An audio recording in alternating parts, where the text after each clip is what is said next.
Buena tarde. A nuestro grupo le correspondió la histología del sistema respiratorio.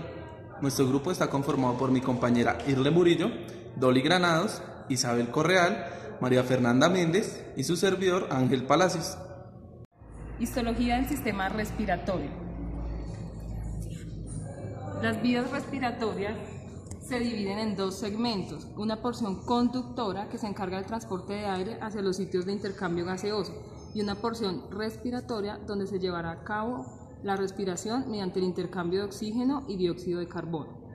La porción conductora está conformada por la cavidad nasal, nasofaringe, laringe, tráquea y bronquios principales, mientras que la porción respiratoria se compone de bronquiolos respiratorios, conductos alveolares, sacos alveolares y alveolos.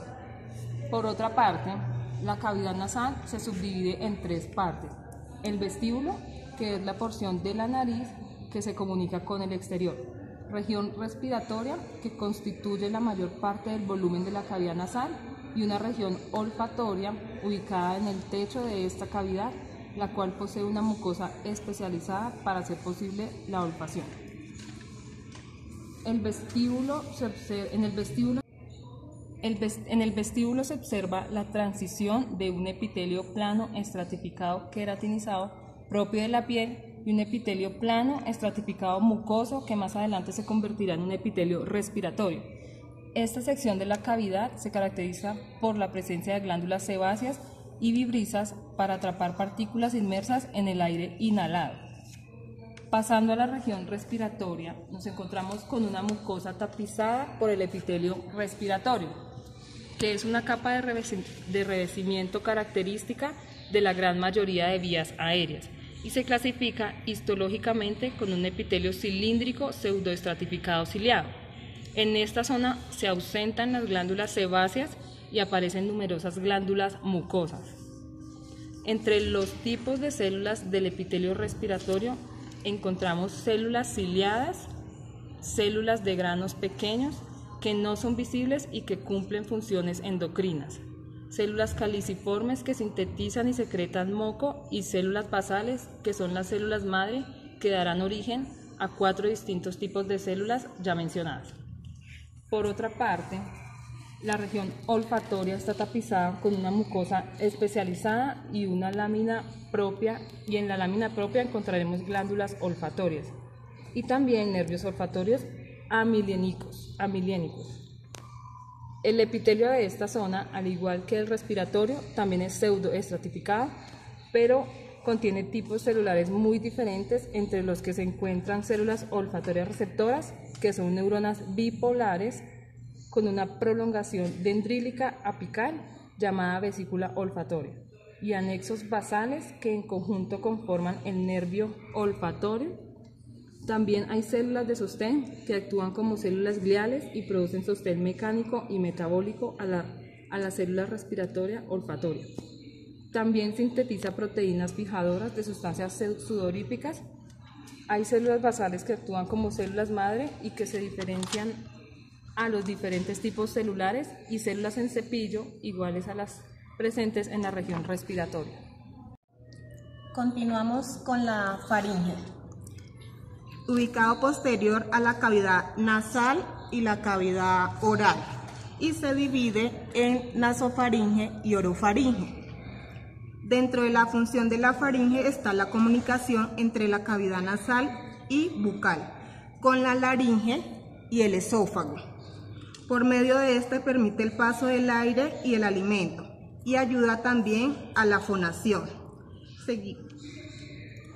Tenemos la nasofaringe, tiene un epitelio cilíndrico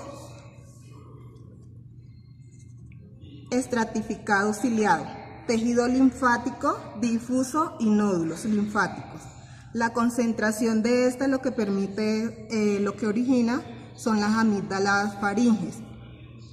Y en cambio la orofaringe tiene una comunicación directa con la cavidad nasal, tiene una comunicación directa con la cavidad bucal, y por esta tendrá un epitelio plano estratificado mucoso. La faringe, estructura tubular, y está formada por placas irregulares de cartílagos tanto elásticos como hialinos. Sirve para el paso del aire y aparte de esto es el órgano de la fonación y hacen unos repliegues con la mucosa que se conocen también como cuerdas vocales. Dentro de la cavidad bucal hay un ligamento de sostén y un tejido muscular cilíndrico Tenemos unos músculos cilíndricos de la laringe que generan tensión en los pliegues vocales y esto permite abrir o cerrar la glotis y generan la fonación. Y los músculos extrínsecos son los encargados del movimiento de la deglución. La laringe, por su parte, tiene dos epitelios. Tiene el epitelio plano estratificado en los pliegues ventriculares, también conocidos como cuerdas bucales falsas, ubicados en la parte superior de los pliegues bucales, acá en la parte superior de los pliegues bucales. Y el resto de la laringe tiene un epitelio cilíndrico pseudoestratificado que nos sirve que hace parte respectivo a la vía respiratoria. En la submucosa, la laringe, tenemos el tejido conectivo laxo, glándula mucocerosa y presencia de músculos esqueléticos. Continuamos con la tráquea. Con este inicia el sistema respiratorio inferior. Sirve como conducto para el paso de aire y su pared contribuye a este proceso. Aproximadamente a la mitad del tórax se divide en bronquios principales o primarios. Se caracteriza por un cartílago hialino en forma de C, que son aproximadamente de 16 a 20. La parte donde se comunica con el esófago es donde está la apertura de los cartílagos y está cubierta por músculo. Posee un epitelio cilíndrico pseudoestratificado con cilios y existe la presencia de otras células como las calciformes de borde cepillo y basales, que se ubican acá. Un tejido linfoide asociado a bronquios, fibras elásticas, linfocitos, plasmocitos, mastocitos y fibroblastos. La membrana elástica separa la mucosa de la submucosa. Tiene glándulas compuestas por acinos mucosecretores. La capa de la submucosa termina cuando las fibras del tejido conectivo se mezclan con el pericondio del cartílago.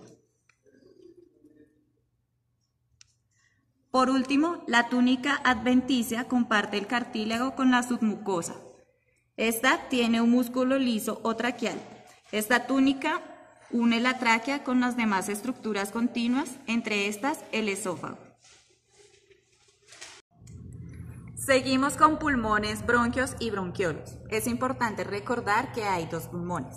El derecho es atravesado por dos fisuras, una oblicua y otra horizontal que lo divide en lóbulo superior, medio e inferior. El izquierdo es atravesado por una fisura oblicua, la cual le divide en lóbulo superior e inferior. Ahora vamos a continuar con el árbol bronquial, el cual va a iniciar en la división de la tráquea, el cual se va a dividir en bronquio principal izquierdo y bronquio principal derecho, que a su vez van a dar ramas secundarias o lobulares respectivamente para cada pulmón. Recordemos, 3 en el derecho y 2 en el izquierdo, y estos a su vez van a tener muchas más ramificaciones. En este esquema vemos representado el árbol bronquial, la zona de conducción y la zona respiratoria. La zona de conducción va a tener todo desde la tráquea, bronquios, bronquiolos terminales, y la zona respiratoria desde bronquios respiratorios, conductos alveolares y sacos alveolares. A medida de que se van dividiendo, van aumentando el número y también disminuyendo su tamaño. Acá tenemos una fotografía de una placa histológica de pulmón.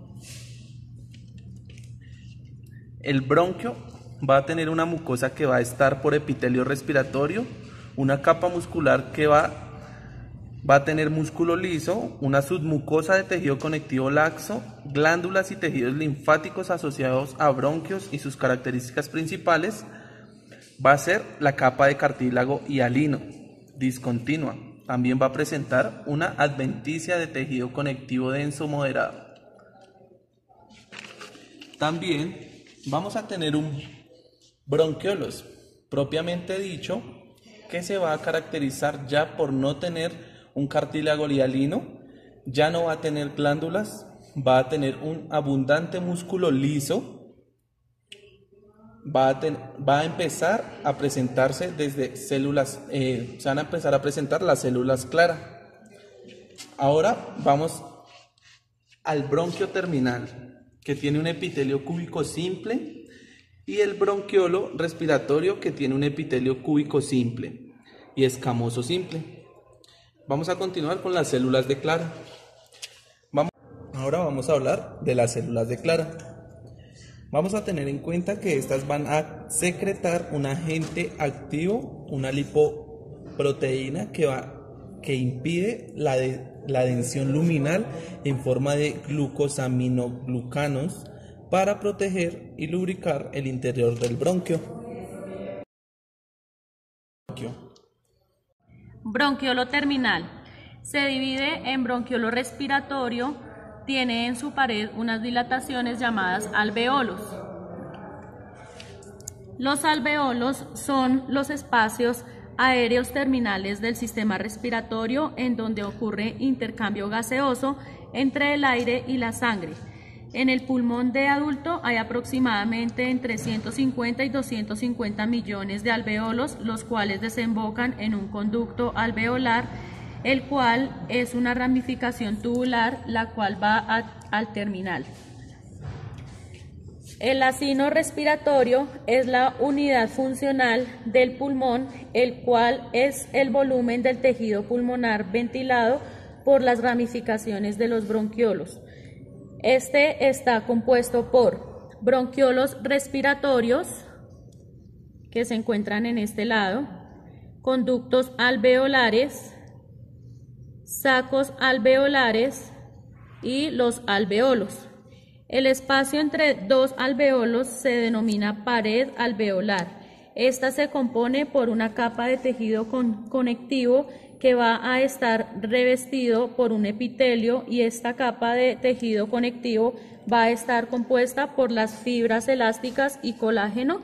Además tiene mastocitos, fibroblastos, linfocitos y células plasmáticas. Capilar. Está conformada por una capa de líquido sulfactante, un epitelio alveolar, que es este, una membrana basal epitelial, un espacio intersticial, una membrana basal capilar y un endotelio capilar.